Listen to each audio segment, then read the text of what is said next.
C'è un luogo incantato dove elfi, omini di pan di zenzero, Babbo Natale e tutto il magico immaginario natalizio convivono per creare un'atmosfera dove i grandi tornano bambini e i bimbi esaudiscono i propri desideri. Siamo a Villa San Giacomo, nel parco di Villa Durazzo a Santa Margherita Ligure. Qui un intero edificio è stato trasformato dalle mani esperte e sapienti dell'artista Oriana Pagan nella casa del grande elfo. E tutto quello che si viene a vedere è stato fatto a mano da me, con l'utilizzo di materiali semplici.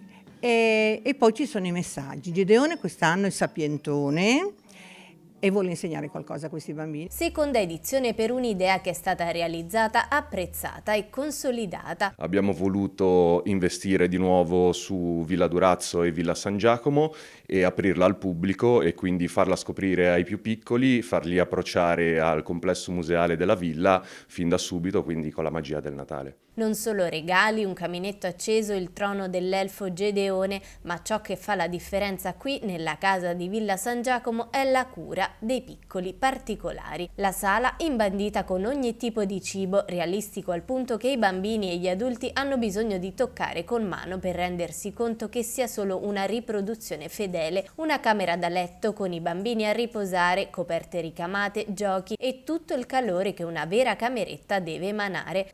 E noi abbiamo pensato a un Natale proprio dedicato a tutti, dagli adulti agli anziani ai bambini, alle associazioni locali e insomma alla collaborazione anche di bravissimi professionisti.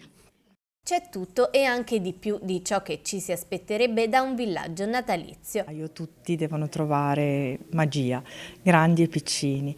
Sarà tutto accompagnato da Gedeone, che è il nostro elfo che ci accompagna nei laboratori e nelle visite della casa. Un capolavoro quello realizzato a Villa San Giacomo grazie all'impegno di un gruppo che ci si è dedicato per mesi interi. Tutto difficile da spiegare, ma un tutto che merita di essere ammirato, immaginato, realizzato e amato. Guardatevi attorno e speriamo che i bambini possano ritornare a sperare, a sognare e ad essere felici per questo Natale.